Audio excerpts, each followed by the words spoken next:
My name is Jessica Chen, and on what was supposed to be the happiest day of my sister's life, she accused me of stealing her spotlight. What she didn't know was that CNN was already on their way to cover a story that had nothing to do with her wedding and everything to do with the work I'd been quietly doing for 3 years in the villages of Guatemala. Sometimes the universe has perfect timing. Before we jump back in, tell us where you're tuning in from, and if this story touches you, make sure you're subscribed, because tomorrow, I've saved something extra special for you. At 28, I thought I finally understood my place in the Chen family dynamic. I was the serious daughter, the one who chose practical paths while my younger sister Melissa dazzled everyone with her charm and social media presence. I had accepted that she would always be the center of attention, the golden child who could do no wrong in our parents' eyes. What I hadn't expected was for that dynamic to explode so spectacularly on her wedding day, in front of 200 guests and a CNN news crew that wasn't even there for her. Growing up in Cedar Park, just outside Austin, our family owned 3 successful restaurants that had become local institutions. The Chen family name was well respected in the community, and both Melissa and I grew up understanding that we represented something larger than ourselves. But we represented it in very different ways. Melissa, 2 years younger than me, had always been the family showstopper. Even as a child, she had this magnetic quality that drew people to her. She was homecoming queen, prom queen, and the kind of person who could walk into a room and immediately become its focal point. I was different. While Melissa was performing in school plays and organizing social events, I was volunteering at local food banks and spending my summers working at our family restaurants, learning the business from dishwashers and line cooks. I found fulfillment in behind-the-scenes work, in solving problems that no one else wanted to tackle. My parents, David and Linda Chen, loved us both, but their attention naturally gravitated toward Melissa's achievements, which were visible and celebrated, while mine were often invisible and taken for granted. In high school, while Melissa was building her social media following and dating the star quarterback, I was organizing fundraisers for various causes and maintaining a perfect GPA. I remember one particularly telling moment during my senior year when I had organized a charity drive that raised $15,000 for hurricane relief. The local newspaper wanted to do a story about it, but the photographer spent most of the time taking pictures of Melissa, who had simply helped me load boxes into a truck for 30 minutes. The headline read, "Chen Sisters Give Back," but the article focused primarily on Melissa's quotes about the importance of community service, while my months of organizing were mentioned almost as an afterthought. When it came time for college, I chose to stay close to home and attend the University of Texas at Austin, majoring in international development with a focus on water resource management. It wasn't a glamorous field, but I had become passionate about global water scarcity after writing a research paper about it in high school. The statistics were staggering. Nearly 2 billion people lacked access to safely managed drinking water at home, and I felt compelled to be part of the solution. Melissa, meanwhile, went to a private liberal arts college in California, where she studied communications and continued building her online presence. By her sophomore year, she had over 50,000 followers on Instagram and had started monetizing her lifestyle content. Our parents were impressed by her entrepreneurial spirit and the income she was generating from brand partnerships. At family dinners, conversations often centered around Melissa's latest collaborations or travel opportunities, while my academic achievements and volunteer work were acknowledged with polite interest before the conversation inevitably returned to my sister's more exciting endeavors. During my junior year at UT, I met Dr. Patricia Williams, a professor who had spent 20 years working with international development organizations across Central America. She became my mentor and opened my eyes to opportunities I hadn't known existed. Dr. Williams had connections with a nonprofit called Clean Water Initiative that was doing groundbreaking work in rural Guatemala, implementing sustainable water purification systems in villages that had never had access to clean drinking water. The summer before my senior year, Dr. Williams recommended me for an internship with Clean Water Initiative. It meant spending 3 months in remote Guatemalan villages, living in basic conditions, and working alongside local communities to install and maintain water purification systems. My parents were supportive, but worried about my safety, while Melissa couldn't understand why I would voluntarily subject myself to such uncomfortable living conditions when I could easily get a paid internship at one of our family restaurants or pursue opportunities in Austin's thriving tech scene. That first trip to Guatemala changed my life completely. I lived in a village called San Miguel, where families had been walking 3 miles each way to collect water from a contaminated river. Children were regularly getting sick from waterborne illnesses, and women spent hours every day on water collection instead of pursuing education or income-generating activities. Working with the local community and Clean Water Initiative's engineering team, we installed a solar-powered water purification system that could provide clean water for the entire village of 200 people. The moment when we turned on the system for the first time and clean water flowed from the tap in the village center is still one of the most powerful experiences of my life. The children who had been suffering from chronic diarrhea and other waterborne illnesses started getting healthy. Women who had spent hours walking to collect water could now focus on other activities. The village school's attendance improved dramatically because children weren't constantly missing class due to illness. I returned to Austin for my senior year completely transformed and absolutely certain about my career path. I applied for a full-time position with Clean Water Initiative immediately after graduation, even though it meant a significant pay cut compared to other opportunities I had available. My parents struggled to understand my choice, especially when Melissa was launching her own lifestyle brand and generating substantial income from her online presence. Melissa had moved back to Austin after college and was living in a trendy downtown apartment while building her business. She had parlayed her social media following into a successful lifestyle blog and consulting business, helping other influencers and small businesses develop their online presence. She was making more money than I was and living a much more glamorous lifestyle, frequently traveling for brand partnerships and attending exclusive events. The contrast between our lives became even more pronounced when I accepted a permanent position with Clean Water Initiative that required me to spend 6 months of each year in the field. While Melissa was posting photos from luxury resorts and high-end restaurants, I was living in villages without electricity or running water, documenting our work and managing increasingly complex water infrastructure projects. My work in Guatemala expanded beyond San Miguel to include 12 villages across 2 provinces. I had become the project manager for our Central American operations, overseeing a team of local engineers and community coordinators. The work was challenging and rewarding in ways I had never imagined possible. We were literally saving lives and transforming communities. But it was work that happened far from the spotlight, documented only in progress reports and academic papers that few people outside our field would ever read. Meanwhile, Melissa's influence continued to grow. She had been featured in several magazines as a successful young entrepreneur and had been invited to speak at conferences about social media marketing and personal branding.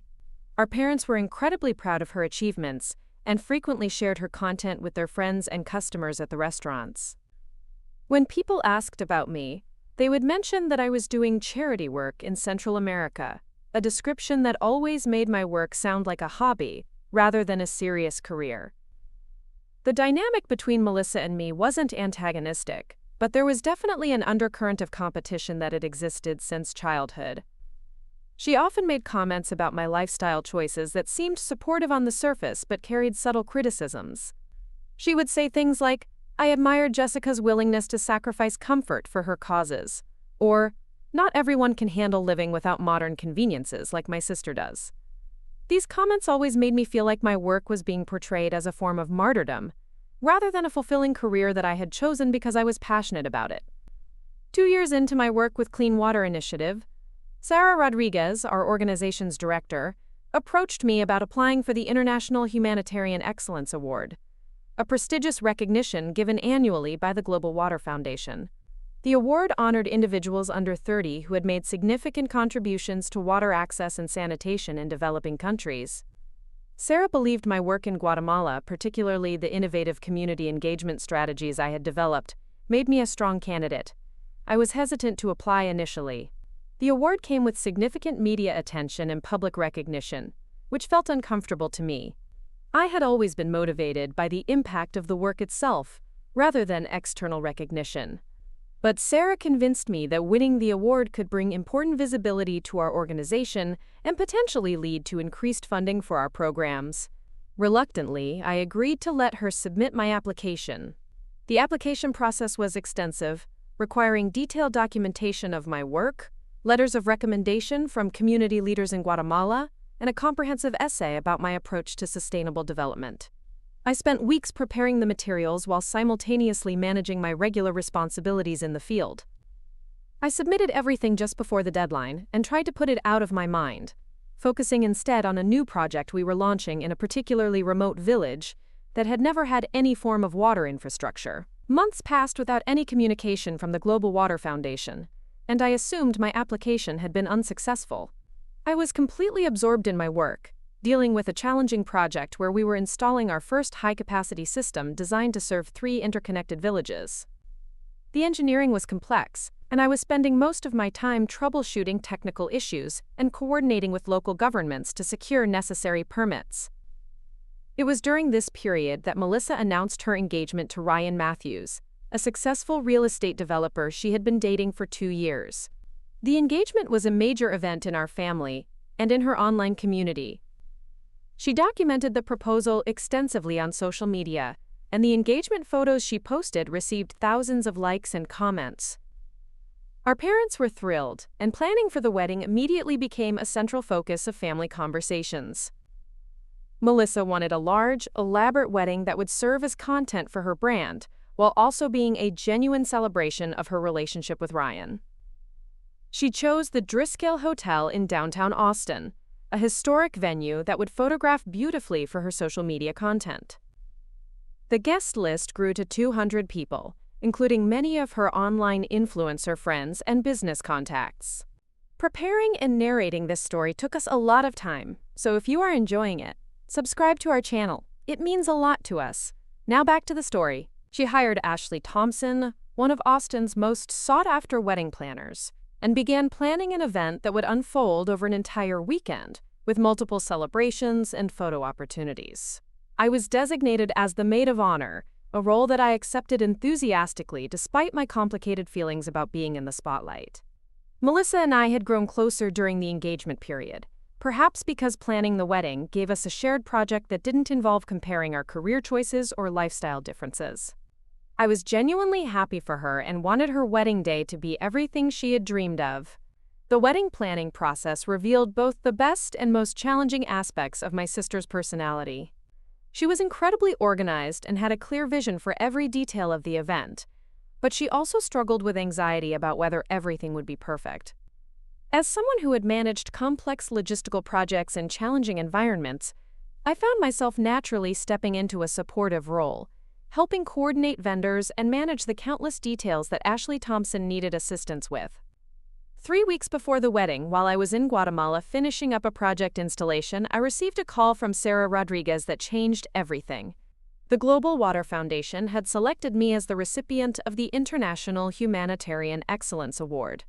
The ceremony would take place in Austin the Saturday evening of Melissa's wedding weekend, just hours after her reception was scheduled to end. Sarah was calling from Washington, D.C., where she was attending a conference, and her excitement was palpable even over our poor phone connection.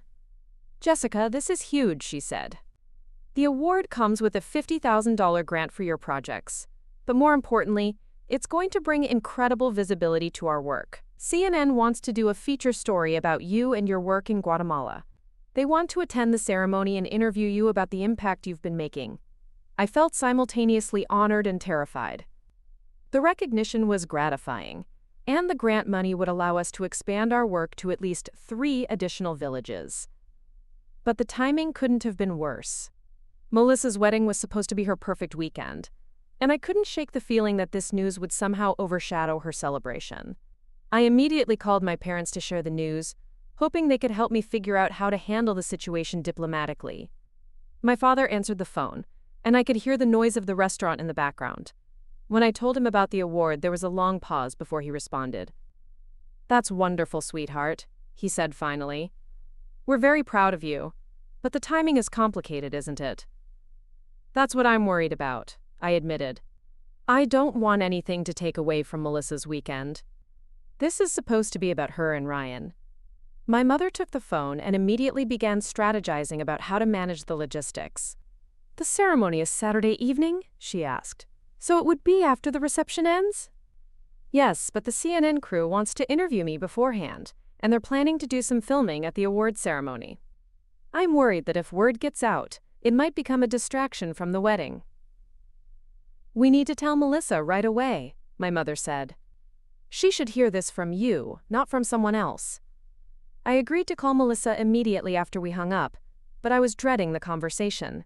Despite our improved relationship during the wedding planning process, I knew this news would trigger all of our childhood dynamics around attention and recognition. Melissa had always been sensitive to anything that might compete with her big moments, and her wedding weekend was supposed to be the ultimate celebration of her life and achievements. When I called Melissa that evening, she was at her final dress fitting with our mother, and her maid of honor, Emma Garcia, her best friend since college.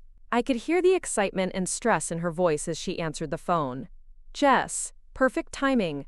We're just finishing up at the bridal shop. The dress looks absolutely perfect, and I'm finally starting to feel like everything is coming together." "That's amazing," I said, trying to match her enthusiasm. "I'm so happy for you. Listen, I have some news that I wanted to share with you before you heard it from anyone else." I explained about the award and the ceremony, emphasizing repeatedly that I had no control over the timing, and that I would do whatever she wanted to minimize any potential impact on her weekend. There was a long silence after I finished explaining the situation. "CNN is going to be in Austin during my wedding weekend?" she asked finally. "Yes, but they're not there for the wedding. They're doing a story about international development work. It has nothing to do with your celebration." Another pause. "But they'll be at this award ceremony on Saturday night?" "Yes, but that's after your reception ends." I made sure to check the timing. "Jessica," she said, and I could hear the strain in her voice. "I'm happy about your award, I really am. But this feels like really unfortunate timing. Can't you reschedule the ceremony?" "It's not something I can reschedule," I explained gently. "The Global Water Foundation has already sent out invitations and arranged for all the other award recipients to be there. This is a major event in our field. I just don't understand why it has to be the same weekend as my wedding," she said, and I could hear the tears starting in her voice. "I've been planning this for 8 months. Every detail has been carefully coordinated. And now there's going to be media attention that has nothing to do with my wedding happening in the same city on the same weekend. Melissa, I understand your frustration, but this award represents 3 years of my work. It's the most significant recognition I've ever received in my career. I can't just skip it." "I'm not asking you to skip it," she said, her voice getting sharper. "I'm asking you to consider whether this is really the best timing for our family." The conversation continued for another 20 minutes, with both of us trying to find a solution that would work for everyone. Finally, we agreed that I would attend the awards ceremony but try to keep any media coverage as low-key as possible. I promised not to mention the award or ceremony to any of the wedding guests unless directly asked, and I would make sure that any CNN interviews happened at times that wouldn't conflict with wedding events. I hung up feeling frustrated and hurt, but I tried to understand Melissa's perspective. Her wedding was supposed to be her perfect weekend, and she had invested enormous amounts of time and money into creating an unforgettable experience. From her point of view, having major media attention focused on someone else during her wedding weekend probably felt like having her thunder stolen. But from my perspective, this award represented years of work that had genuinely impacted thousands of lives. I had never sought recognition or attention for this work, and receiving this honor felt like validation not just of my own efforts, but of the importance of the issues I was working on. The timing was coincidental and unfortunate, but I couldn't sacrifice this opportunity to avoid a family conflict. The remaining 3 weeks before the wedding were tense. Melissa and I continued to communicate about wedding logistics, but there was an underlying strain in all our interactions. She made several comments about hoping that everything would go smoothly and that there wouldn't be any unexpected distractions during her weekend. I tried to be understanding and reassuring, but I was also starting to feel resentful about having to minimize my own achievement to protect her feelings. My parents tried to stay neutral, but I could tell they were concerned about the potential for conflict. They were proud of my award, but also wanted Melissa's wedding to be perfect. The situation was particularly difficult for my mother, who was deeply involved in the wedding planning and felt caught between her daughter's competing needs. As the wedding weekend approached, I made arrangements to fly back from Guatemala 3 days early to ensure I could fully participate in all the wedding events without any last-minute complications. The CNN crew was planning to arrive Friday afternoon and interview me Saturday morning, then film B-roll footage of my work in Austin before covering the award ceremony that evening. Marcus Johnson, the CNN correspondent assigned to the story, called me several times to coordinate logistics and prepare for the interviews. He was professional and respectful, emphasizing that their focus was entirely on international humanitarian work and that they had no interest in wedding coverage. Still, I was anxious about the potential for the two events to intersect in ways that might create problems. The Thursday before the wedding, I arrived in Austin exhausted from travel and immediately dove into final preparations for both events.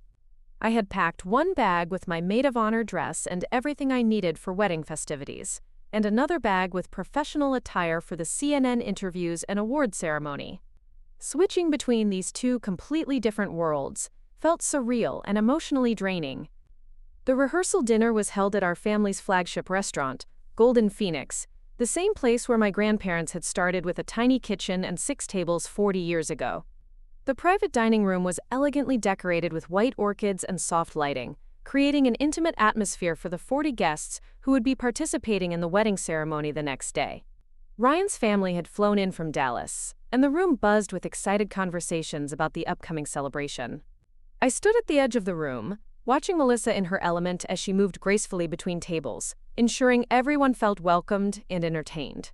She wore a stunning navy blue dress that photographed beautifully under the restaurant's warm lighting, and I could see her occasionally posing for candid shots that Emma was taking for her social media content. This was Melissa at her absolute best, the consummate hostess who could make everyone feel like they were part of something special. Ryan was equally charming, sharing stories about how he and Melissa had met, and expressing genuine gratitude to both families for welcoming him into their lives. His best man, Derek, had prepared a heartfelt toast about friendship and partnership that brought tears to several guests' eyes. The evening felt warm and celebratory, exactly what Melissa had envisioned for this important moment. When it came time for me to give my maid of honor speech, I had carefully prepared remarks that focused entirely on Melissa and Ryan's relationship, their individual strengths, and my hopes for their future together. I deliberately avoided mentioning anything about my own life or work, wanting to keep the focus exactly where it belonged. The speech was well received, and Melissa hugged me tightly afterward, whispering that it was perfect. But as the evening progressed, I noticed several guests asking me about my work in Guatemala. Word had somehow spread that I was involved in international development, and people were genuinely curious about what that entailed. Dr. Patricia Williams was among the wedding guests, since she had known our family for years, and she had apparently mentioned my upcoming award to a few people who had asked about my career. Each time someone brought up my work, I tried to redirect the conversation back to the wedding celebration, but it became increasingly difficult to avoid discussing what I did for a living. When Ryan's uncle, a retired engineer, started asking detailed questions about water purification systems, I found myself explaining the technical aspects of our projects in Guatemala. Before I knew it, a small group had gathered around our table, fascinated by stories about installing solar-powered water systems in remote villages. Melissa noticed the animated conversation happening at my end of the room, and I could see her watching with an expression that I recognized from childhood. It was the same look she got whenever she felt like attention was being diverted away from her, a mixture of annoyance and hurt that she tried to hide behind a bright smile. I quickly wrapped up the conversation and made my way over to where she was standing with Ryan's parents, hoping to refocus attention back on the happy couple. The rest of the rehearsal dinner proceeded smoothly, but I remained acutely aware of the delicate balance I was trying to maintain. Every time someone mentioned my work or asked about my life in Guatemala, I felt like I was walking a tightrope between being honest about my experiences and avoiding anything that might detract from Melissa's moment. It was exhausting, and I found myself looking forward to the end of the evening so I could retreat to my apartment and prepare for the challenges of the next day. After the rehearsal dinner, Melissa, Emma, and I went back to Melissa's apartment for what she called a sister bonding session before the big day. We opened a bottle of champagne and settled into her living room, which was decorated with wedding cards, gift boxes, and the carefully organized timeline Ashley Thompson had created for the next day's events. Melissa seemed more relaxed now that the formal dinner was over, and for a while, it felt like old times between us.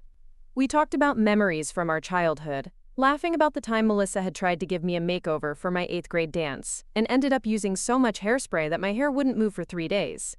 Emma shared stories about college adventures she and Melissa had shared, and I found myself feeling genuinely grateful to be part of this intimate moment before my sister's wedding. But as the evening wore on and the champagne loosened our inhibitions, the conversation took a more serious turn. Melissa started talking about her fears and anxieties about marriage, about whether she was ready for the level of commitment and responsibility that came with being someone's wife. It was a vulnerable side of her that she rarely showed, and I felt honored that she was sharing these thoughts with me. Then she surprised me by asking directly about my work and the award ceremony. "Tell me honestly, Jess," she said, tucking her legs under herself on the couch. "How big of a deal is this award really? I mean, in your field, is this like winning an Oscar or more like getting a participation trophy?" I considered how to answer honestly without making it sound like I was trying to upstage her wedding. "It's pretty significant," I admitted. "There are only 3 recipients each year from around the world, and it comes with a substantial grant that will allow us to expand our work to several new villages. In the international development community, it's considered one of the most prestigious recognitions for young professionals." Emma looked impressed. "That's amazing, Jessica. You're basically being recognized as one of the top humanitarian workers in the world?" "In the water and sanitation field specifically," I clarified, still trying to downplay the significance, "it's a pretty specialized area." Melissa was quiet for a long moment, processing this information. "And CNN is really doing a whole story about you?" "About the work," I emphasized. "The story is about water access issues in Central America and the innovative approaches that organizations like ours are using to address them. I just happen to be one of the people they're featuring." "But you're the main focus of the story?" she pressed. I nodded reluctantly. "I guess so, yes." Another silence fell over the room. Emma, sensing the tension, tried to lighten the mood by suggesting we watch a romantic comedy, but Melissa wasn't ready to drop the subject. "I'm trying to understand why you didn't tell me how big this was when we first talked about it," she said, her voice carefully controlled. "You made it sound like it was just a small ceremony that happened to be scheduled for the same weekend as my wedding." "Because I didn't want it to become a thing," I said honestly. "I knew that if I made it sound too important, it would create exactly the kind of tension we're having right now. I was trying to protect your wedding weekend. By lying to me about how significant this is?" "I didn't lie," I said, feeling defensive. "I just didn't emphasize how rare and prestigious the award is, because I didn't want to create conflict." Melissa stood up and walked to the window, looking out at the Austin skyline. "Do you know how that makes me feel?" she asked without turning around. "Like you think I'm so petty and self-centered that I can't handle my own sister receiving recognition for good work." "That's not what I think," I protested. "I know you're happy for me, but I also know that your wedding is supposed to be your perfect weekend, and I didn't want anything to complicate that."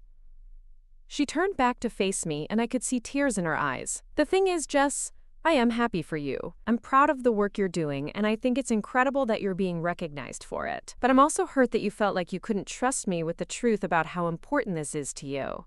The conversation continued for another hour, with all 3 of us trying to navigate the complicated emotions surrounding the situation. Emma, who had known both of us for years, helped mediate the discussion and pointed out that we were both trying to protect each other in our own ways. Melissa didn't want to seem unsupportive of my career, and I didn't want to overshadow her wedding.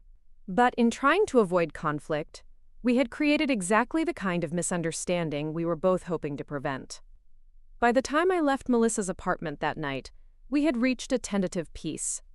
We agreed that the next day would focus entirely on celebrating her wedding, and that any conversations about my award would be kept to a minimum. I promised to be discreet about the CNN interviews and to make sure that nothing about the award ceremony would interfere with her wedding reception. But as I drove home to my small apartment in East Austin, I couldn't shake the feeling that we hadn't really resolved anything. The underlying tension was still there, just temporarily suppressed in the interest of getting through the wedding weekend without a major blow-up. I spent most of the night lying awake, staring at the ceiling and wondering if there was any way to handle the next day that wouldn't result in hurt feelings and family drama. Saturday morning arrived with the kind of perfect weather that wedding planners dream about. The sky was clear, the temperature was ideal, and there wasn't a cloud in sight. I arrived at the Driscoll Hotel at 8 in the morning for hair and makeup, carrying my bridesmaid dress and a separate bag with the outfit I would wear to the award ceremony later that evening. The bridal suite was a whirlwind of activity, with stylists, photographers, and Ashley Thompson coordinating every detail of the morning's preparations. Melissa looked radiant but nervous as she sat in the makeup chair, surrounded by Emma and 2 other bridesmaids who had flown in from various parts of the country. The atmosphere was festive and excited, with champagne flowing and music playing softly in the background. I tried to stay focused on my role as maid of honor, helping coordinate the various vendors and ensuring that everything was proceeding according to Ashley's meticulously planned timeline. But I was also acutely aware that Marcus Johnson and the CNN crew were somewhere in the hotel, preparing for our interview that was scheduled for 11 o'clock. At 10:30, Ashley pulled me aside to discuss the logistics of getting me to the interview and back without disrupting the wedding preparations. We had arranged for me to use a different suite in the hotel for the CNN interview, and I would change into professional attire and return to the bridal suite immediately afterward. The plan was to keep the 2 events completely separate, but I was still anxious about the potential for complications. The interview with Marcus Johnson went smoothly, focusing primarily on my work in Guatemala and the broader issues of water access in developing countries. Marcus was professional and thoughtful in his questions, and he seemed genuinely interested in understanding the technical and social aspects of the work I had been doing. We talked about the specific challenges of working in remote villages, the importance of community engagement in sustainable development projects, and the innovative approaches that had made our program successful. Marcus also asked about my background and what had motivated me to pursue this career path. I found myself talking about growing up in a family that valued service and community involvement, and how my parents had instilled in me the importance of using my privileges and education to help others. I mentioned that my sister was getting married that day, which Marcus found charming and indicative of my commitment to balancing personal and professional responsibilities. The interview lasted about 45 minutes, and I was back in the bridal suite by noon, just as Ashley had planned. I quickly changed back into my bridesmaid attire and rejoined the wedding preparations, hoping that no one had noticed my absence. But Melissa immediately asked where I had been, and when I explained about the CNN interview, her expression tightened almost imperceptibly. "How did it go?" she asked, her tone carefully neutral. "Fine," I replied simply. "They're really focused on the technical aspects of the work and the impact on communities. It's not really about me personally." "That's good," she said, turning back to the mirror where the makeup artist was applying her final touches. "I'm glad they're focusing on the important stuff." The rest of the morning proceeded without incident, and by 2 o'clock we were all dressed and ready for the ceremony. Melissa looked absolutely stunning in her dress, a classic A-line gown with intricate beadwork that caught the light beautifully. The other bridesmaids and I wore complementary dusty rose dresses that Melissa had chosen because they photographed well and flattered everyone's different body types. The ceremony itself was held in the hotel's historic ballroom, which had been transformed into a romantic garden setting with thousands of white flowers and soft, ethereal lighting. Ryan waited at the altar with his groomsmen, looking handsome and emotional as he watched Melissa walk down the aisle escorted by our father. The vows they had written for each other were heartfelt and personal, bringing tears to many of the guests' eyes. I stood at the altar beside Emma and the other bridesmaids, holding Melissa's bouquet and trying to stay focused on the beautiful moment unfolding in front of me. But I couldn't help noticing that several guests were looking at me with what seemed like newfound interest, and I wondered if word about the CNN interview had somehow spread among the wedding attendees. The reception began immediately after the ceremony, with cocktails in the hotel's elegant lobby while the ballroom was reconfigured for dinner and dancing. The space looked magical, with candlelit tables, dramatic floral arrangements, and a live band that Melissa had hired after months of auditions. Everything was exactly as she had envisioned, and I could see the joy and relief on her face as guests complimented her on every detail. During cocktail hour, I was approached by several people who had heard about my work and wanted to know more about the award I was receiving that evening. Dr. Patricia Williams had apparently mentioned it to some of her academic colleagues who were attending the wedding, and word had spread through the social circles represented among the guests. I tried to keep these conversations brief and redirect attention back to celebrating Melissa and Ryan, but it was becoming increasingly difficult to avoid discussing my career. One of Ryan's business partners, a man named David Kim who had traveled from Dallas for the wedding, was particularly interested in learning about sustainable development work. He had been considering getting involved in charitable giving and wanted to understand the most effective ways to make an impact.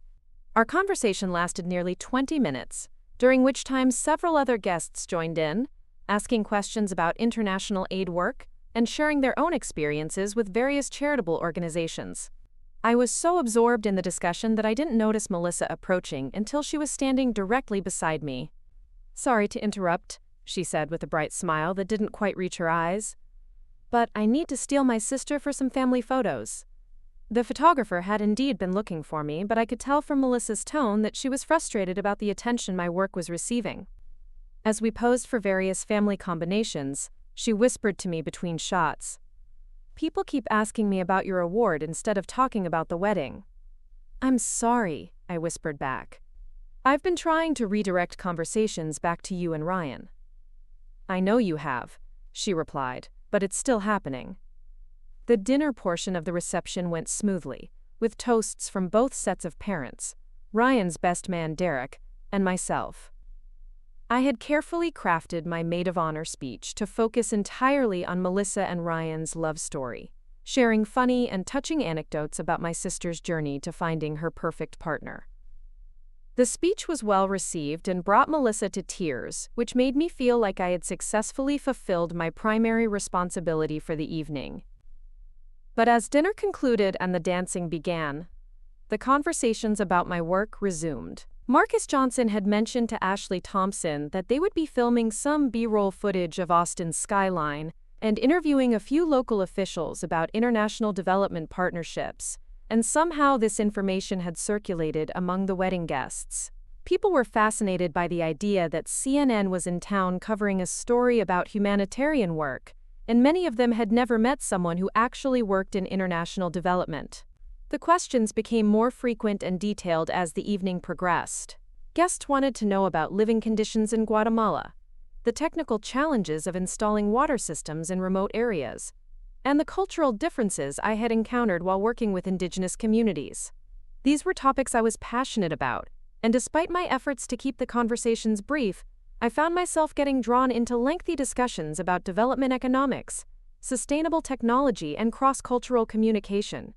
Emma noticed what was happening and tried to help by steering conversations toward wedding-related topics, but the damage was already done. Melissa was clearly frustrated, though she continued to smile and play the role of the gracious bride. During one of the slower songs, when she and Ryan were dancing their first dance as a married couple, I noticed her looking in my direction with an expression that was anything but happy. The situation reached a tipping point during the cake-cutting ceremony. As Melissa and Ryan posed for photos with their elaborate 3-tier cake, one of the guests loudly asked me about the timeline for the CNN story and when it would air. The question carried across the ballroom, and suddenly half the reception was looking at me instead of the bride and groom. Melissa's smile became noticeably strained as she attempted to continue with the cake cutting, while fielding questions from guests about why CNN was interested in her sister. Ryan, sensing his new wife's discomfort, tried to regain attention by making jokes about their cake-cutting technique, but the moment had been disrupted. After the cake cutting, Melissa pulled me aside near the edge of the dance floor. "We need to talk," she said quietly but firmly. Now, we walked together toward a quiet corner of the ballroom, away from the other guests but still visible to anyone who might be watching. Melissa's expression was tense, and I could see that she was struggling to maintain her composure. "This is exactly what I was afraid would happen," she said in a low voice. "My own wedding reception has turned into a networking event for your career." "That's not fair," I protested. "I've been trying all evening to redirect conversations back to you and Ryan. I can't control what people want to talk about." You could have been more insistent about not discussing it, she replied. Every time someone brings up your work, you engage with them instead of shutting it down. Because these are important issues that I care about, I said, my own frustration starting to show. When someone asks me a direct question about my work, I'm not going to be rude or dismissive. Even when it's at my wedding? Especially when it's at your wedding, I said. These are your friends and family members. They're being polite and showing interest in my life. Would you rather I ignore them or give short, rude responses? Melissa stared at me for a long moment, and I could see her processing what I had just said. You really don't get it, do you? She said finally. Get what? This whole thing, she gestured around the ballroom, all of this planning and preparation and expense, was supposed to be about celebrating Ryan and me starting our life together. But instead, people are talking about your award, and your CNN interview, and your important humanitarian work. I understand that you're frustrated, I said, trying to keep my voice calm. But I didn't ask for any of this attention. I didn't schedule the award ceremony to conflict with your wedding. And I didn't invite CNN to do a story about me this weekend. This is just unfortunate timing. Is it though? She asked, and there was something in her tone that made me take a step back. What do you mean? I mean, you've always been competitive with me, Jess. Ever since we were kids, you've found ways to make sure you don't get completely overshadowed by my accomplishments. I felt like she had slapped me. Are you seriously suggesting that I orchestrated this whole situation to steal attention from your wedding?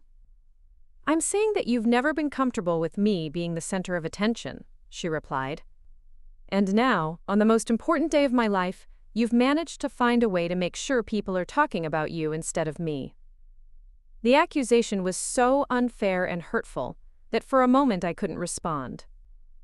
When I finally found my voice, I could hear the anger in it despite my efforts to stay calm. Melissa, I have spent the entire weekend trying to minimize any attention on myself so that your wedding could be perfect. I scheduled the CNN interview for this morning so it wouldn't conflict with any of your events. I've redirected dozens of conversations back to you and Ryan. I've bent over backward to make sure nothing about my award would interfere with your celebration. And yet here we are, she said, at my wedding reception, with half the guests asking me about my sister's CNN interview instead of congratulating me on getting married. That's not my fault, I said firmly. I can't control what people choose to talk about, and I shouldn't have to apologize for receiving recognition for work that I've dedicated my life to. No one's asking you to apologize for your work, she snapped, but you could show a little more consideration for the timing and the impact it's having on my wedding. I've shown nothing but consideration, I shot back. What more do you want me to do? Should I have declined the award? Should I have skipped the ceremony entirely? Should I pretend that my career doesn't exist so that you can have one perfect weekend without any competition for attention? Maybe you should have thought about that before you applied for the award in the first place, she said, and immediately looked like she regretted the words. But it was too late. The comment revealed exactly what she really thought about my achievements and my career. She didn't see my work as legitimate or important enough to justify any inconvenience to her plans. You know what, Melissa? I said, my voice now shaking with anger. You're right. I should have thought about this more carefully. I should have realized that my sister thinks I'm so desperate for attention that I would sabotage her wedding just to get some recognition for myself. That's not what I said, she protested. It's exactly what you said, I replied, and it tells me everything I need to know about how you really view my work and my career. I turned to walk away, but she grabbed my arm. Don't you dare walk away from me at my own wedding, she said. Then don't accuse me of being desperate for attention when I'm being recognized for work that's actually making a difference in the world, I replied, pulling my arm free. The confrontation had lasted only a few minutes, but I could see that some of the other guests had noticed the tension between us. Emma was watching from across the room with obvious concern, and I could see my parents making their way toward us. Everything okay over here? My father asked as he and my mother approached. Everything's fine, Melissa said quickly, pasting her bride's smile back on.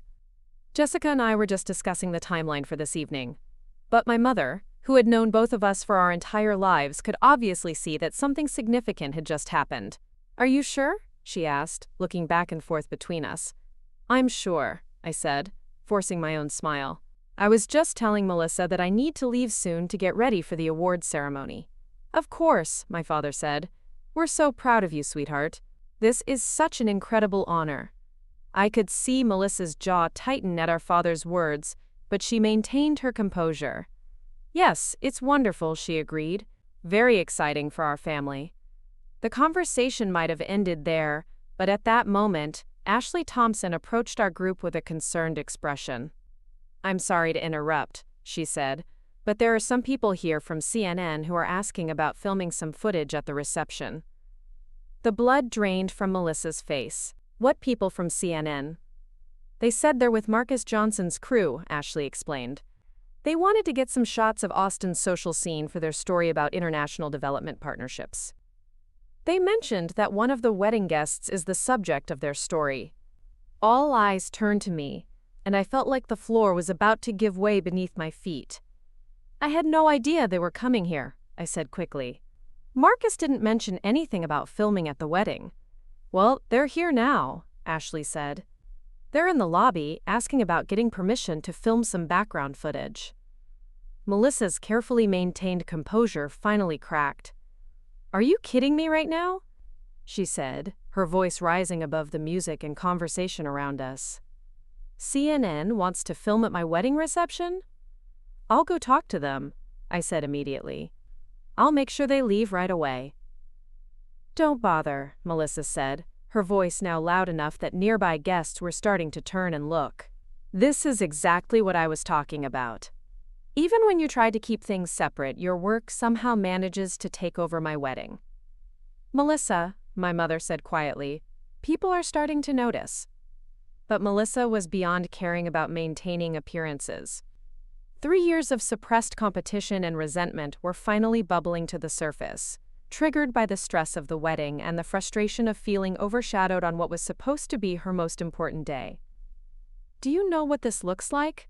She asked, gesturing toward the lobby where the CNN crew was presumably waiting. It looks like my sister arranged for a television crew to show up at my wedding so she could get more coverage for her award. That's completely ridiculous, I said, my own voice starting to rise. I told you I had no idea they were coming here. Did you, though? She challenged. Or did you just conveniently forget to mention that part of their story involved filming Austin's social scene? I honestly didn't know, I insisted. Marcus never said anything about coming to the reception. Just like you didn't know how prestigious your award was when you first told me about it? She shot back. The accusation hung in the air between us, and I could see my parents looking back and forth between their daughters with obvious distress. Other wedding guests were now openly staring at our family drama unfolding in the corner of the ballroom. You know what, Melissa? I said, my patience finally completely exhausted. I've spent this entire weekend walking on eggshells, trying to make sure nothing about my career interfered with your perfect wedding. But apparently the only way to avoid upsetting you would have been to pretend that my work doesn't exist at all. That's not true, she protested. Isn't it? I challenged. You've made it clear that you think I'm just desperate for attention and that my achievements are somehow less important than your social media career and your perfect wedding. I never said your achievements weren't important, she said. You didn't have to say it, I replied.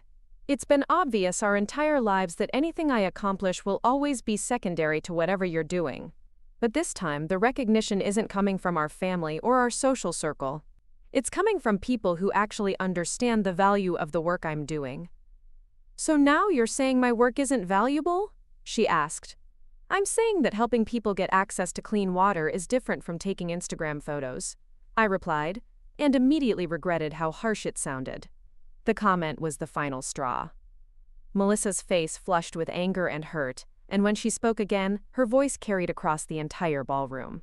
You are so desperate for attention that you couldn't let me have one day without making it about yourself, she said.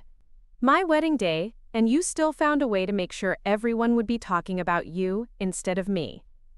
The accusation was loud enough that the band actually stopped playing, and the entire reception fell silent, as 200 guests turned to stare at the bride, having a public confrontation with her maid of honor sister. The silence that followed Melissa's outburst was deafening. 200 wedding guests stood frozen, champagne glasses halfway to their lips, staring at the bride who had just accused her sister of sabotaging her wedding for attention. The band members looked at each other uncertainly, unsure whether to resume playing or wait for some signal that the moment had passed. I felt the heat of embarrassment flush through my entire body as I realized that our private family drama had just become a public spectacle. Emma was making her way toward us through the crowd, her face a mask of concern and determination. Ryan appeared beside Melissa, placing a protective hand on her shoulder while shooting me a look that clearly indicated he blamed me for upsetting his new wife. My father stepped forward, his voice low but firm. "That's enough," he said quietly. "Both of you, this is neither the time nor the place for this discussion." But the damage was already done. The accusation of being desperate for attention hung in the air like a toxic cloud, and I could see the judgment in the eyes of the guests who were still staring at us. Some looked sympathetic, others appeared uncomfortable, and a few seemed almost entertained by the family drama they were witnessing. Ashley Thompson materialized beside us, with the efficiency of someone who had managed countless wedding crises. "Let's move this conversation to a private space," she suggested firmly, gesturing toward a small anteroom off the main ballroom. "The reception can continue while you all sort this out." I looked around at the sea of faces watching our family implode and made a decision that surprised even me. "No," I said clearly, my voice carrying across the silent ballroom. "If Melissa wants to accuse me of orchestrating this situation for attention, then everyone might as well hear my response." Melissa's eyes widened in alarm. "Jessica, don't." But I was beyond caring about maintaining family peace or protecting anyone's feelings. The injustice of being accused of sabotaging my sister's wedding when I had spent months trying to minimize any conflict was more than I could bear in silence. "You want to know what's desperate for attention?" I said, my voice steady despite the adrenaline coursing through my system. "Assuming that everything in the world revolves around you and your wedding. Thinking that my receiving recognition for 3 years of humanitarian work is somehow a calculated attack on your special day?" The guests were completely captivated now, probably getting more entertainment than they had bargained for when they RSVP'd to a Chen family wedding. I could see phones being discreetly raised as people began recording what was clearly becoming a dramatic moment that would be replayed on social media for years to come. "I didn't choose the timing of this award," I continued, my voice growing stronger as my anger overrode my embarrassment. "I didn't schedule CNN to be in Austin this weekend. I didn't ask for any of this attention. What I did was spend 3 years living in villages without electricity or running water, installing water systems that have literally saved children's lives. But apparently that's less important than making sure no one mentions my work at your wedding reception." Melissa looked stricken, clearly realizing that this public confrontation was spiraling far beyond what she had intended. "Jessica, please stop," she said, but her voice lacked conviction. "No, I won't stop," I replied. "Because you've just accused me in front of 200 people of being so pathetic and attention-seeking that I would sabotage my own sister's wedding. And that says a lot more about how you view me than anything I've ever done."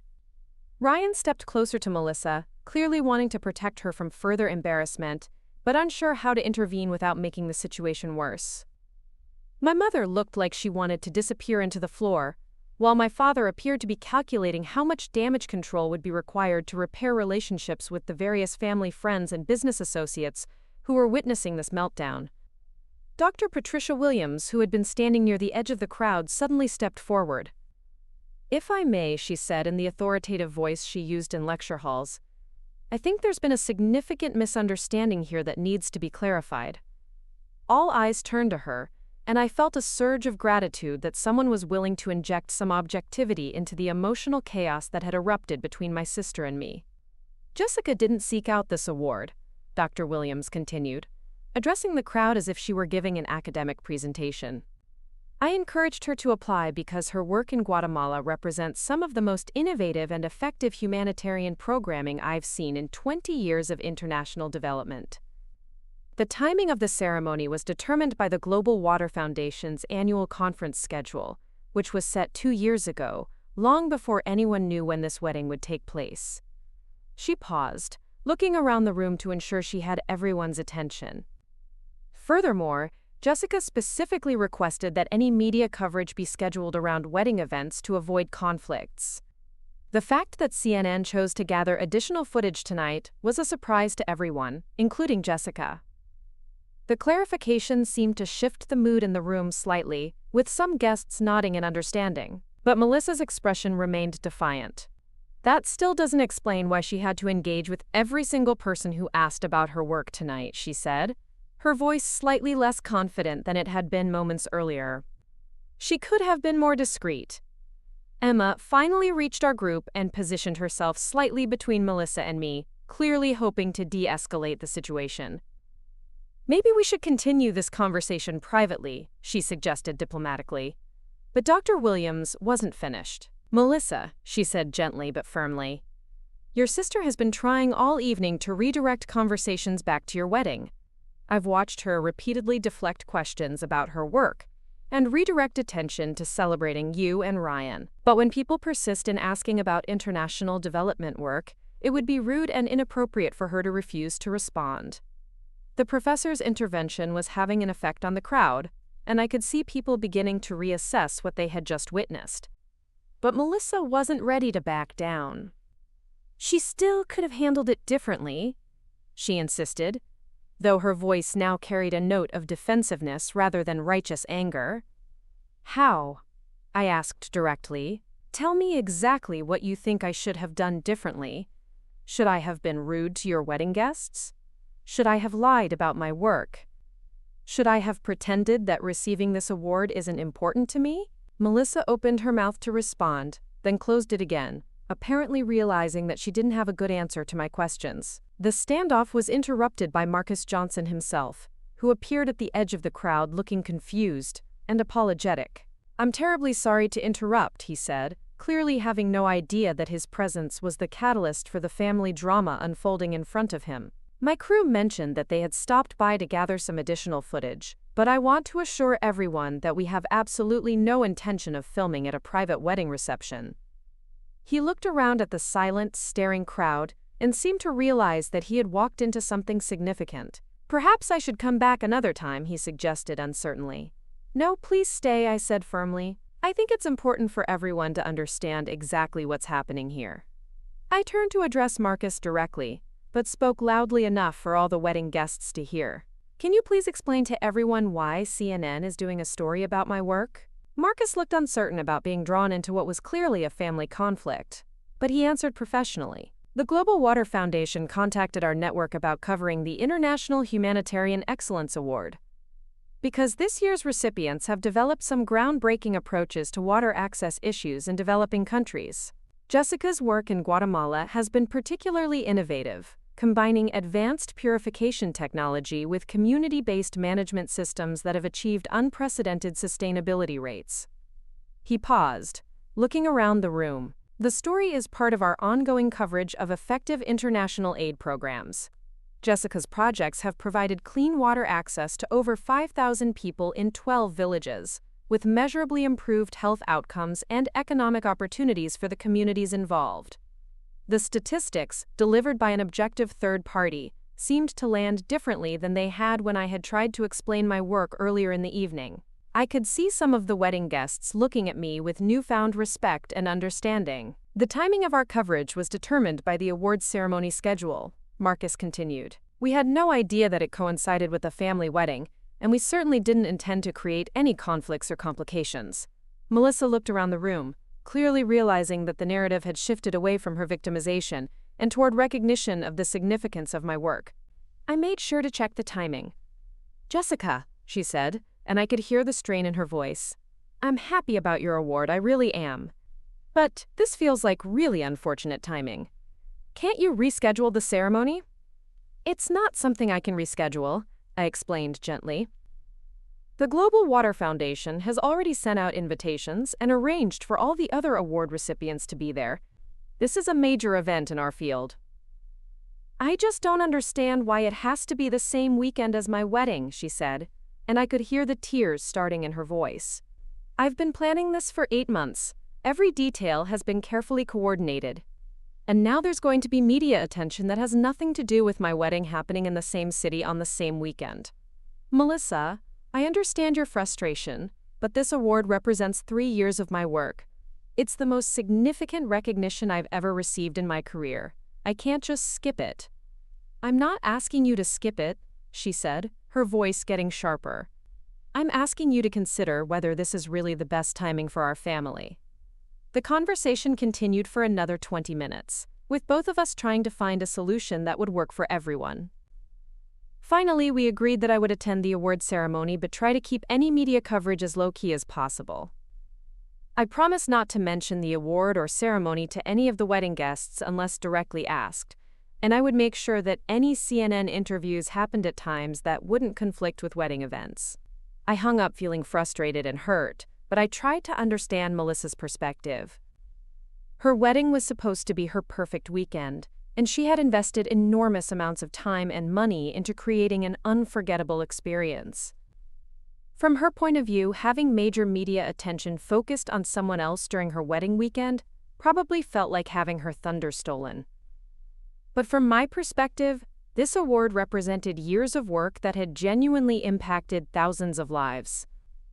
I had never sought recognition or attention for this work, and receiving this honor felt like validation, not just of my own efforts, but of the importance of the issues I was working on. The timing was coincidental and unfortunate, but I couldn't sacrifice this opportunity to avoid a family conflict. The remaining 3 weeks before the wedding were tense. Melissa and I continued to communicate about wedding logistics, but there was an underlying strain in all our interactions. She made several comments about hoping that everything would go smoothly and that there wouldn't be any unexpected distractions during her weekend. Look, I don't really understand all the details of what happened here, but I do know that Melissa has been stressed about this wedding for months. Maybe everyone could cut her some slack on what's supposed to be the happiest day of her life. His protective instinct toward his new wife was understandable, but his comment implied that I should have accepted being publicly humiliated just to avoid upsetting the bride. The suggestion that my feelings and reputation were less important than maintaining Melissa's wedding day happiness felt like another injustice piled on top of the original accusation. I understand that she's been stressed, I said carefully. But stress doesn't justify accusing someone of deliberately sabotaging your wedding, especially when that person has spent months trying to avoid exactly that kind of conflict. Emma, who had remained diplomatically silent during most of the confrontation, finally offered her perspective. I think you're both right and you're both wrong, she said bluntly. Melissa, Jessica obviously didn't orchestrate this situation, and accusing her of being desperate for attention was unfair and hurtful. But Jessica, you have to understand that from Melissa's perspective, it felt like your work was overshadowing her wedding regardless of your intentions. It was a balanced assessment that acknowledged both sides of the conflict, but it also highlighted the fundamental incompatibility between Melissa's need to be the center of attention and the reality that I had achieved something genuinely significant that naturally drew people's interest and curiosity. So what am I supposed to do? I asked. Should I have declined the award? Should I skip the ceremony tonight? Should I pretend that my career doesn't exist whenever Melissa has an important event? Of course not, Emma replied. But maybe there could have been better communication about managing the situation. I tried to communicate about it, I protested. I told Melissa about the award and the ceremony as soon as I knew about them. I scheduled the CNN interview for this morning so it wouldn't conflict with wedding events. I've spent the entire evening trying to minimize attention on my work. What more could I have done? The question hung in the air without a satisfactory answer, because the truth was that there probably wasn't a perfect solution to the competing demands of celebrating Melissa's wedding and acknowledging my professional achievement. The timing was genuinely unfortunate, and both events were important in their own ways. Melissa finally looked up from her hands, her makeup smudged but her expression slightly more composed. I'm sorry I said you were desperate for attention, she said quietly. That was unfair, and I know it hurt you. It was a partial apology, but not a complete one. She was sorry for the specific words she had used, but not necessarily for the sentiment behind them or for the public nature of the accusation. Thank you, I said, accepting the apology for what it was. I'm sorry that my awards ceremony happened to be scheduled during your wedding weekend. I know that created complications that neither of us wanted to deal with. It was also a partial apology, acknowledging the unfortunate timing without accepting responsibility for something that was entirely beyond my control. My father looked at his watch and cleared his throat. "Jessica, don't you need to leave soon for the award ceremony?" The reminder brought me back to the reality that despite the family drama, I still had a professional obligation to attend the most important event of my career. The irony wasn't lost on me that I was about to leave my sister's wedding reception to receive recognition for humanitarian work, exactly the scenario that had triggered this entire conflict. "Yes," I said reluctantly. "I need to change clothes and be at the convention center by 7:30. The practical logistics of transitioning from bridesmaid to award recipient suddenly seemed overwhelming given the emotional turmoil of the evening. I wasn't sure how I was going to shift gears from family conflict to professional celebration, but I didn't have a choice. "Will you come back afterward?" Melissa asked, and I could hear the genuine uncertainty in her voice. I considered the question seriously. The reception was scheduled to continue until midnight, and the award ceremony would probably end around 9:30. Technically, I could return for the final hours of the celebration, but I wasn't sure that would be best for anyone involved. "I don't know," I admitted. "It might be better to let the rest of the evening focus on you and Ryan without any potential for further complications." "I'd like you to come back," she said quietly. "If you want to." It was an olive branch of sorts, an acknowledgement that despite our conflict, she still wanted me to be part of her wedding celebration. But it was also a tentative offer that could be withdrawn if circumstances changed. "Let's see how the rest of the evening goes," I suggested. "Maybe we can talk tomorrow when everyone has had time to process what happened." Ashley Thompson appeared in the doorway of the anteroom, probably checking to see if our family crisis had been resolved sufficiently to allow the reception to return to normal. "How is everyone doing in here?" she asked diplomatically. "Better," my mother replied, though her tone suggested that better was relative. "Jessica needs to leave for her award ceremony soon." "Of course," Ashley said smoothly. "I've arranged for you to use the bridal suite to change clothes, and there's a car waiting whenever you're ready." The efficiency with which she had managed the logistics was impressive, though I suspected she was also eager to remove any potential sources of further disruption from the wedding celebration. I hugged my parents goodbye, receiving whispered words of encouragement and pride from my father, and a more reserved but supportive embrace from my mother. Emma gave me a warm hug and told me she was proud of me, while Ryan offered a polite handshake and congratulations that felt somewhat obligatory. The goodbye with Melissa was the most complicated. We embraced briefly, but the tension from our earlier confrontation was still palpable. "Congratulations on your award," she said formally. "I really am proud of you." "Thank you," I replied. "And congratulations on your marriage. I hope the rest of the evening is everything you dreamed it would be." As I left the anteroom and made my way toward the elevators, I could hear the music and laughter resuming in the ballroom behind me. The wedding reception was continuing, but I was no longer part of it. For the first time in my life, I was walking away from a family event to pursue my own professional obligations. And despite the painful circumstances that had led to this moment, there was something liberating about prioritizing my own achievements over family expectations. The car ride to the convention center gave me time to decompress from the emotional intensity of the evening and prepare mentally for the award ceremony. I tried to push the confrontation with Melissa out of my mind and focus instead on the significance of what I was about to experience. This was the culmination of years of work, and I didn't want the family drama to diminish the importance of this professional milestone. The Austin Convention Center was transformed for the Global Water Foundation's annual awards ceremony, with elegant lighting and displays showcasing water projects from around the world. As I entered the building, I felt a sense of belonging and purpose that had been absent during the wedding reception. These were my peers, people who understood the value and importance of the work I had been doing in Guatemala. Sarah Rodriguez greeted me warmly, immediately sensing that something had happened earlier in the evening. "How are you feeling?" she asked, studying my expression. "Ready to celebrate what we've accomplished," I replied, grateful to be in an environment where my work was valued and understood. The ceremony itself was everything I had hoped it would be. The Global Water Foundation had assembled an impressive group of honorees, representing innovative approaches to water access issues across 3 continents. When my name was called and I walked to the stage to receive my award, I felt a profound sense of validation and accomplishment. The acceptance speech I had prepared focused on the communities I had worked with in Guatemala, emphasizing that any success I had achieved was the result of collaboration with local leaders and the dedication of village residents who had committed to maintaining and protecting their water systems.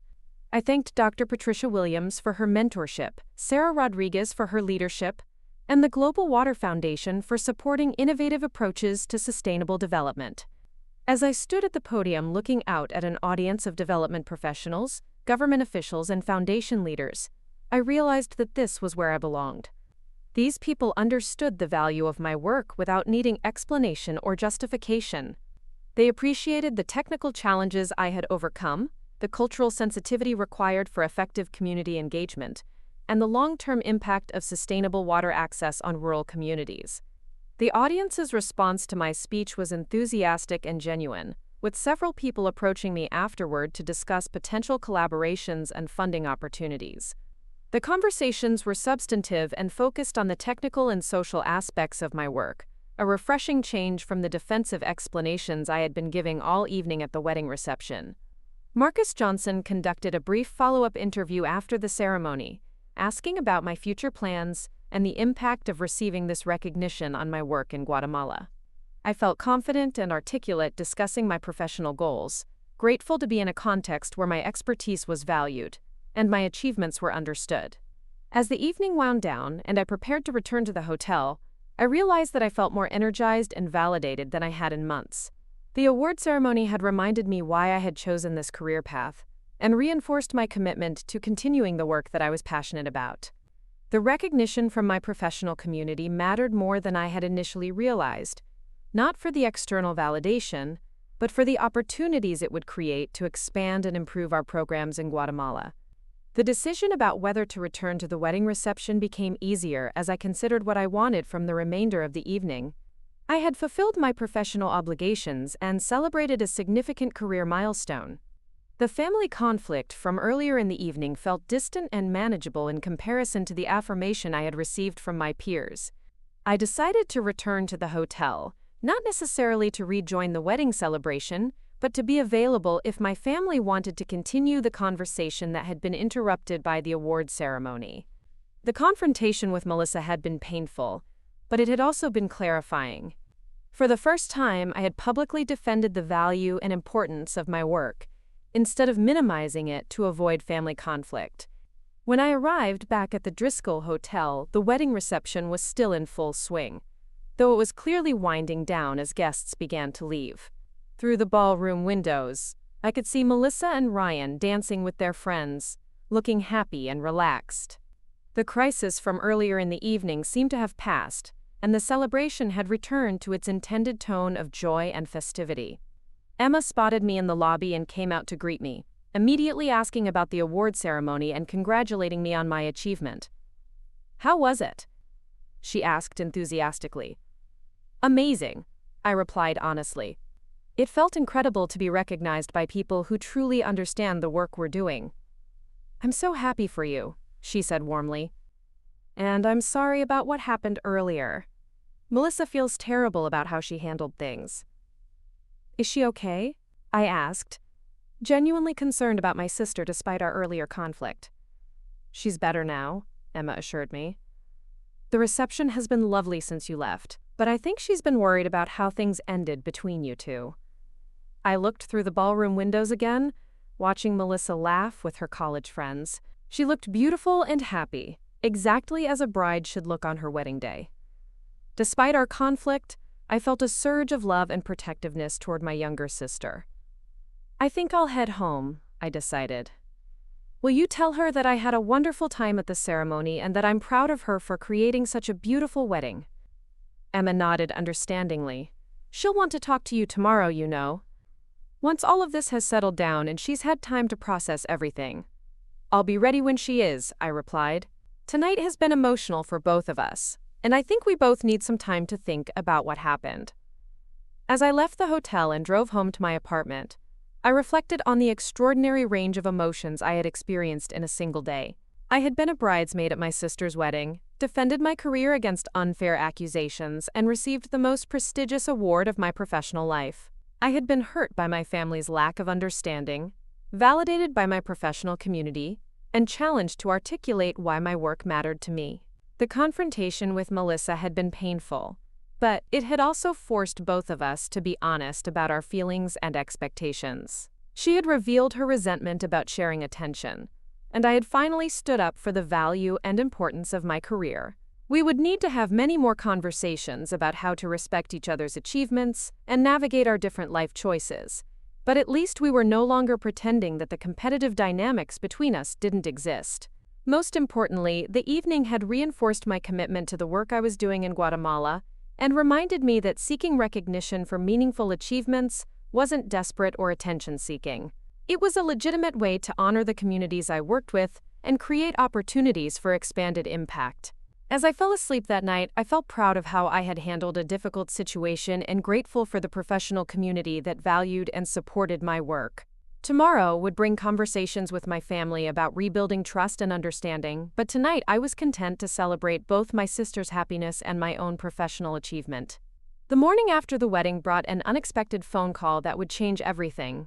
I was still in bed, nursing a cup of coffee and trying to process the emotional whirlwind of the previous day, when my phone rang with a number I didn't recognize. "Jessica Chen?" The voice was crisp and professional. "This is Catherine Mills from the MacArthur Foundation. We've been following your work in Guatemala, and after seeing the CNN coverage of your award last night, we'd like to discuss a potential fellowship opportunity." I sat up straighter, suddenly wide awake. The MacArthur Foundation was one of the most prestigious grant-making organizations in the world, known for their genius grants that provided substantial funding for innovative work across various fields. The idea that they were calling me seemed surreal. "We're particularly interested in your community-based approach to water system management," Catherine continued. "The sustainability rates you've achieved are unprecedented in the field. Would you be available for a conversation this week about scaling your model to other regions?" As I scheduled the call, I realized that the CNN coverage had already begun generating opportunities I hadn't anticipated. The story had aired during the late news broadcast, reaching far beyond the international development community to include potential funders and partners who might not have otherwise known about my work. After hanging up, I checked my email and found dozens of messages from colleagues, former classmates, and development professionals around the world who had seen the CNN story. Many were congratulating me on the award, but others were reaching out with collaboration proposals, job offers, and invitations to speak at conferences. The level of interest was overwhelming and exciting. Among the messages was one from Dr. Patricia Williams, sent at 6 in the morning. "Jessica," she wrote, "I hope you're prepared for what's coming. That CNN piece was excellent, and it's going to open doors you didn't even know existed. I've already had 3 universities ask about your availability for guest lectures, and the World Bank mentioned your name in a meeting yesterday. Your career is about to take off in ways you can't imagine." The prediction proved accurate over the following days.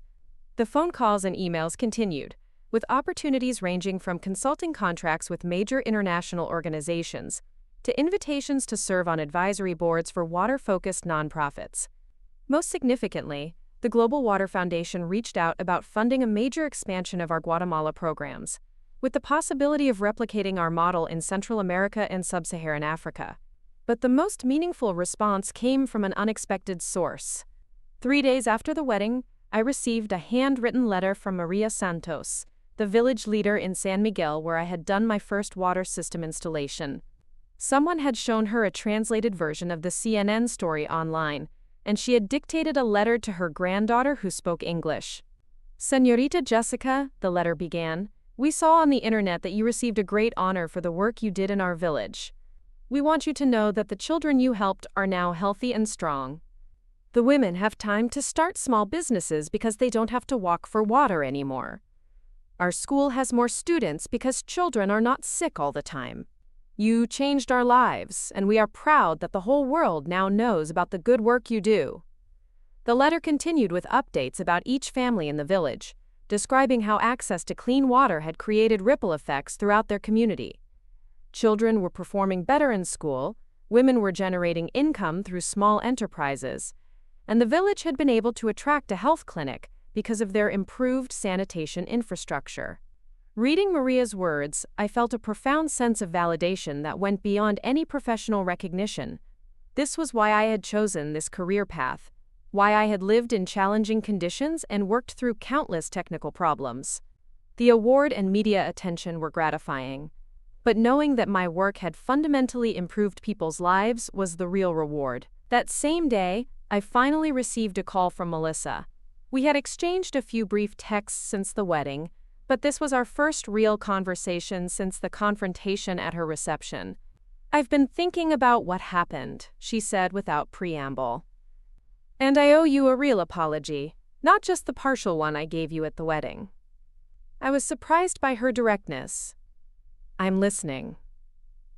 "I was wrong to accuse you of being desperate for attention," she continued. "I was so stressed about everything being perfect that I convinced myself you were somehow trying to upstage me. But watching the CNN story and seeing how they covered your work, I realized I was being completely unfair." She paused, and I could hear the emotion in her voice. "I've been jealous of you for years, Jess, not of your career specifically, but of the way you've always known exactly what you wanted to do with your life. You've had this sense of purpose that I've never felt, and I think I resented it." The admission was more honest than anything she had ever shared with me about our relationship. "I didn't know you felt that way," I said gently. "I didn't want to admit it, even to myself," she replied. "It was easier to dismiss your work as just charity, or to minimize its importance, than to acknowledge that you were doing something genuinely meaningful with your life." We talked for over an hour, having the kind of conversation we probably should have had years earlier. Melissa explained how her social media success, while financially rewarding, often felt hollow and performative. She was constantly worried about maintaining her online image and generating content that would keep her audience engaged, but she rarely felt like she was contributing anything of lasting value. "When I saw those people at my wedding hanging on every word you said about water systems and village life," she said, "I realized they were interested because you were talking about something that actually mattered. Meanwhile, I spend my days taking pictures of my breakfast and trying to make my life look more exciting than it really is." The conversation helped me understand that Melissa's accusation at the wedding hadn't really been about attention-seeking or poor timing. It had been about her own insecurities and questions about the value of her chosen career path. She had lashed out at me because my work represented the kind of meaningful impact she wished she could make in the world.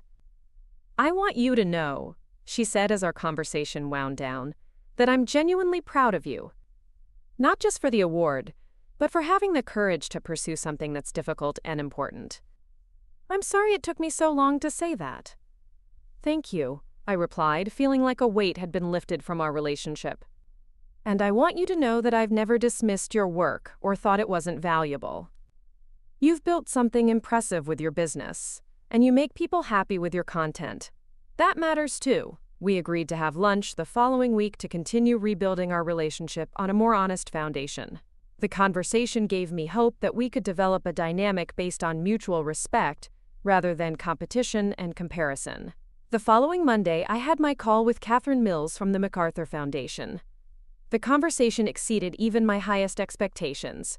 They were interested in funding a 3-year fellowship that would allow me to expand our Guatemala model to communities across Central America, with the eventual goal of creating a replicable framework for sustainable water access programs worldwide. "We're impressed by your innovative approach to community engagement," Catherine explained.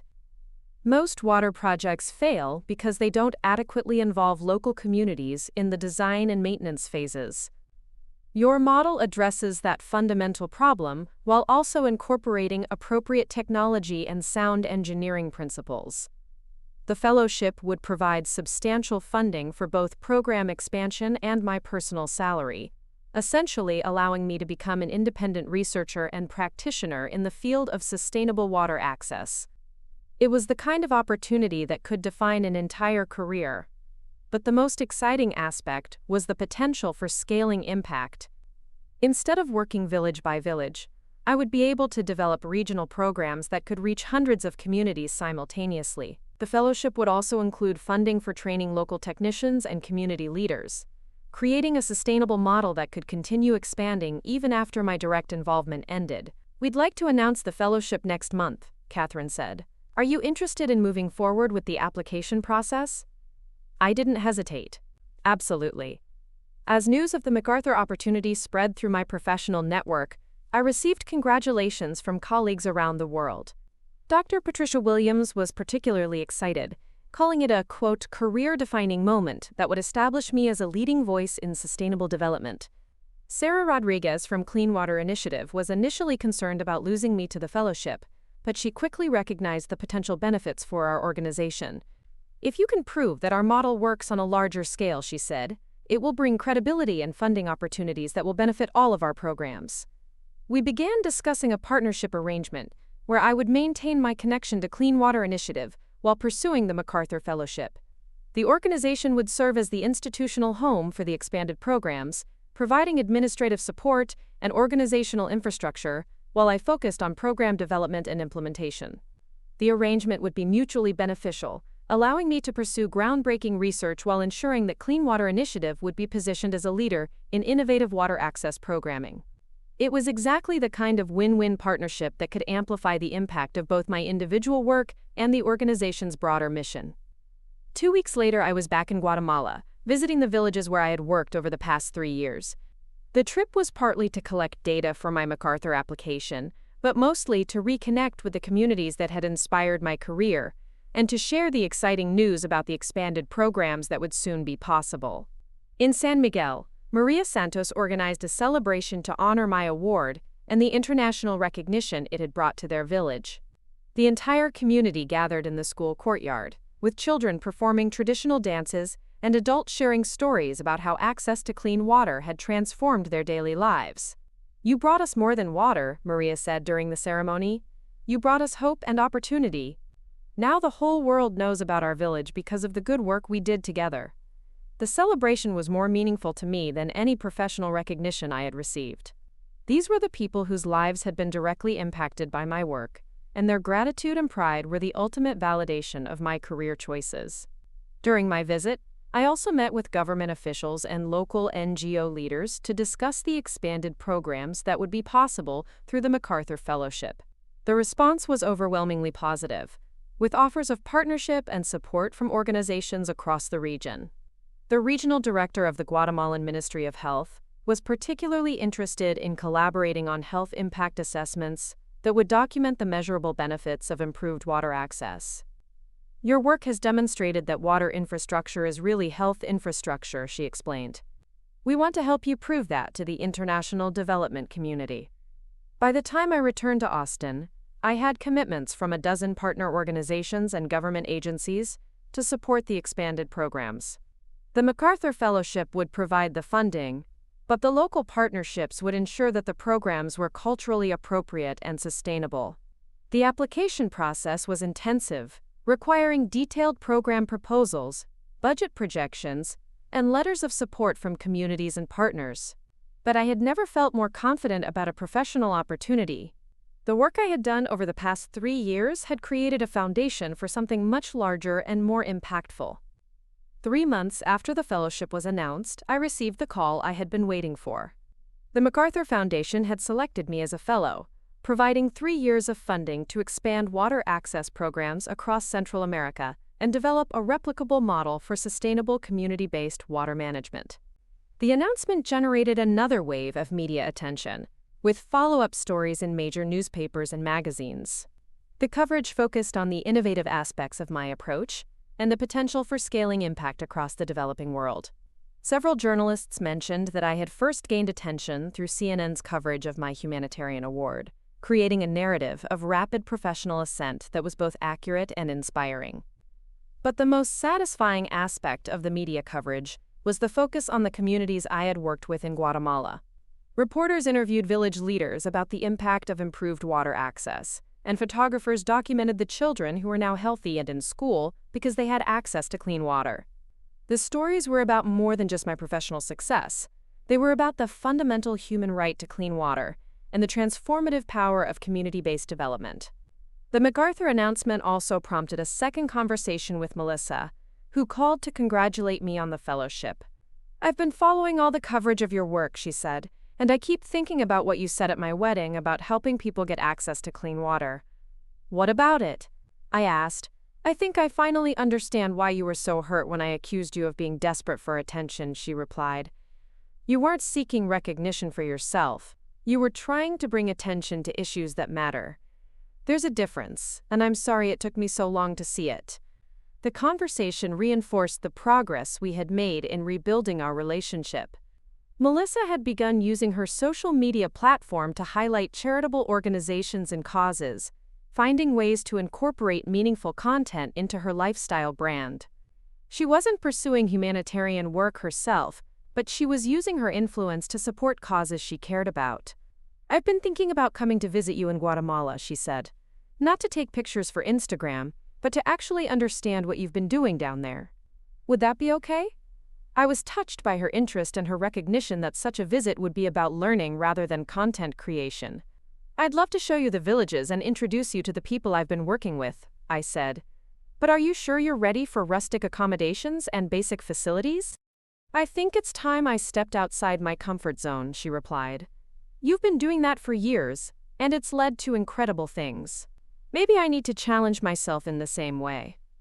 We began planning her visit for the following spring, when the weather would be more manageable and I would have preliminary results from the expanded programs to share with her.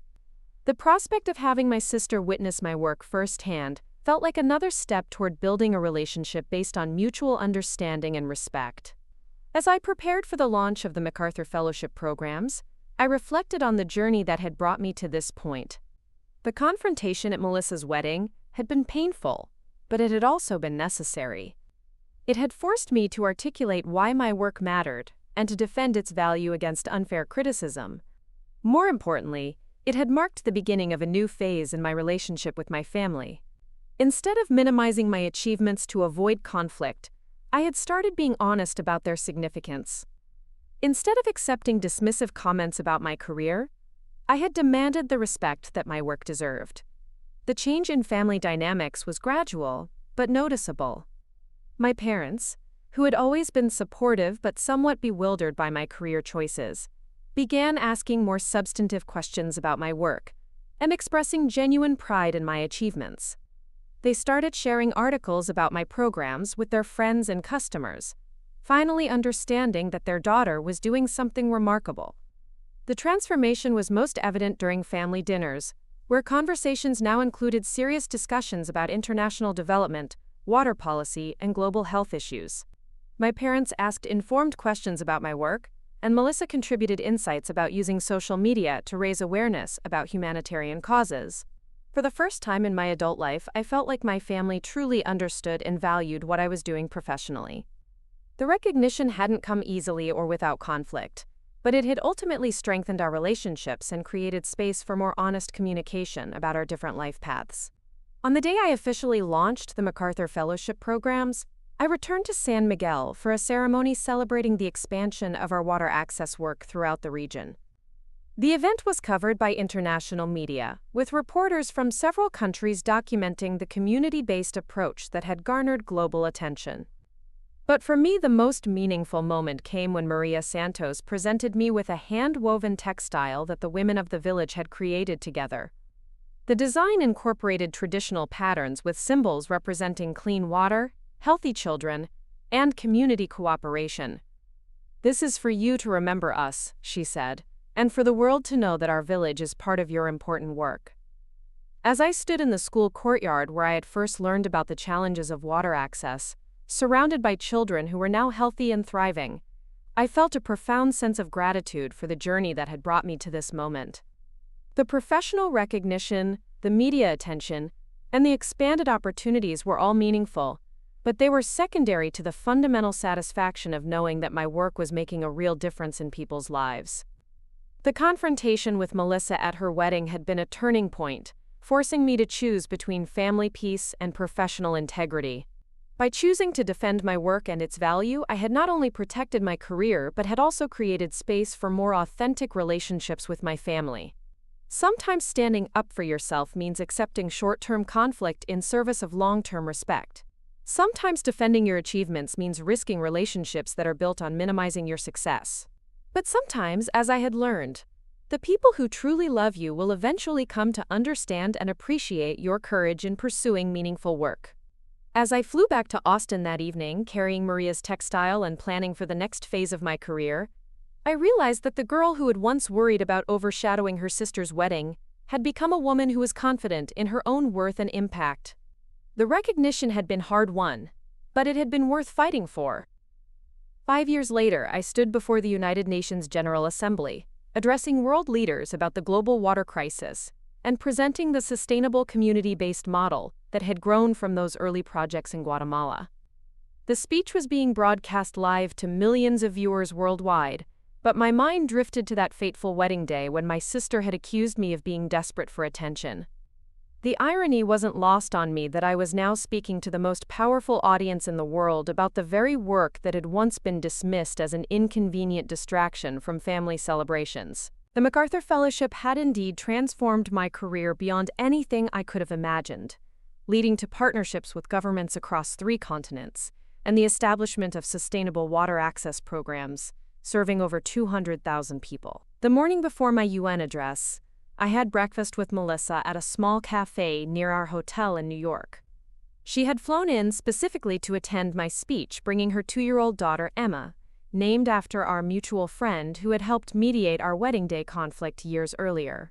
Melissa's own life had evolved dramatically since her marriage, with her social media platform now focused entirely on humanitarian causes and social justice issues. "I keep thinking about that night at my wedding," she said, bouncing little Emma on her lap while I reviewed my speech notes one final time. "How different things might have been if I had supported you instead of attacking you." "Everything worked out exactly as it was supposed to," I replied, meaning every word. That confrontation forced both of us to be honest about our feelings and ultimately made our relationship stronger. Melissa had indeed visited me in Guatemala the year after her wedding, spending 2 weeks in the villages where I worked and witnessing firsthand the impact of clean water access on rural communities. The experience had profoundly affected her, leading to a complete transformation of her online presence and business model. She now used her platform to raise awareness and funds for humanitarian organizations, leveraging her influence to support causes that aligned with her values. "Aunt Jessica is famous," she told her daughter, who was more interested in playing with the sugar packets than understanding the significance of the day. "She helps people get clean water so they can be healthy and happy." The simplicity of that explanation reminded me why I had chosen this career path in the first place. Despite all the international recognition, media coverage, and policy influence I had gained over the years, the core mission remained beautifully simple: ensuring that every person had access to the clean water that was essential for life and dignity. My parents had also made the trip to New York, finally understanding the global significance of the work they had once struggled to comprehend. My father, now retired from the restaurant business, had become one of my most enthusiastic supporters, frequently sharing updates about my projects with anyone who would listen. My mother had joined the board of a local nonprofit focused on international development, finding her own way to contribute to humanitarian causes. "We should have understood earlier how important your work was," my father had told me during dinner the previous evening. "We were so focused on traditional measures of success that we couldn't see the real impact you were making." The acknowledgement meant more to me than any professional accolade. Family recognition had always been the most elusive form of validation, perhaps because it required overcoming deeply ingrained assumptions about value and achievement. The journey from being dismissed as attention-seeking to being celebrated as a global leader had taken years, but it had fundamentally changed how my family understood both my work and my character. As I prepared to take the stage at the UN, I thought about Maria Santos and the other village leaders who had become my closest collaborators over the years. They wouldn't be watching the live broadcast, but they would hear about it from the regional coordinators who now managed expanded programs throughout Central America. The work had grown far beyond anything I could have accomplished alone, creating a network of local leaders who were driving sustainable development in their own communities. The speech itself went smoothly, with delegates from dozens of countries expressing interest in implementing similar programs in their regions. The presentation included video testimonials from community leaders in Guatemala, Honduras, and El Salvador, sharing their own words about how access to clean water had transformed their villages. Their voices carried far more weight than any statistics I could have presented, providing human faces for policy discussions that often remained abstract and theoretical. After the speech, I was approached by representatives from the World Bank, the Gates Foundation, and several government aid agencies interested in scaling the community-based model to other regions. The conversations were exciting but also overwhelming, representing opportunities to expand impact while maintaining the local engagement that made the programs effective. The key, I explained to a group of development officials during a reception following my address, is ensuring that communities remain in control of their own water systems. External funding and technical support are important, but sustainable change only happens when local people have ownership over the solutions. The principle had guided all of my work since those early days in San Miguel, and it remained the foundation for every new program we developed. Technology and funding were necessary components, but community engagement and local leadership were what made the difference between temporary interventions and lasting transformation. Later that evening, Melissa and I walked through Central Park while little Emma slept in her stroller, reflecting on how dramatically our lives had changed since that confrontational wedding day. We had both evolved professionally and personally, finding ways to use our different skills and platforms to contribute to causes we cared about. "I've been thinking about starting a foundation," Melissa told me as we paused beside the reservoir. "Something focused on supporting women entrepreneurs in developing countries. I want to use my business experience and online reach to create real impact, not just raise awareness."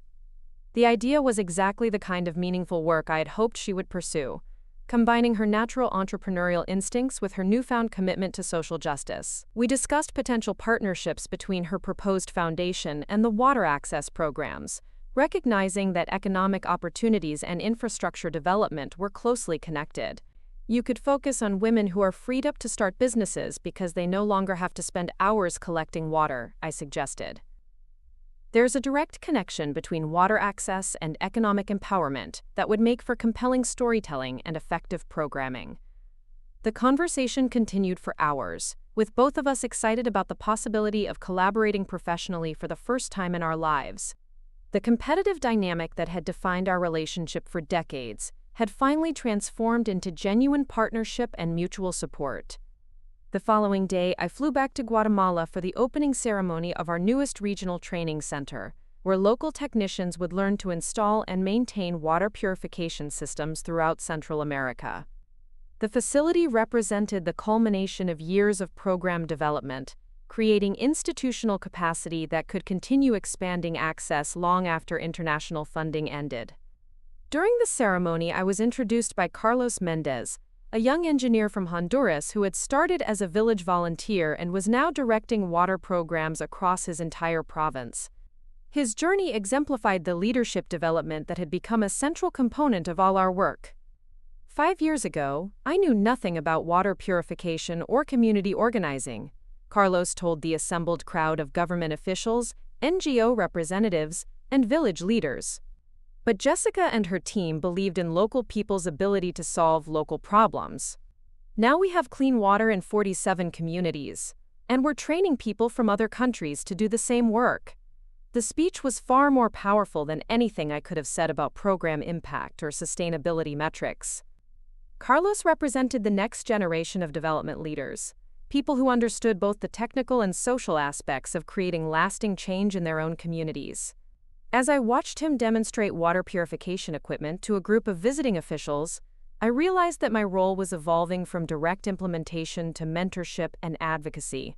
The most successful development programs eventually make themselves obsolete by building local capacity that no longer requires external support. That evening, I returned to San Miguel for a celebration marking the 5th anniversary of their first water system installation.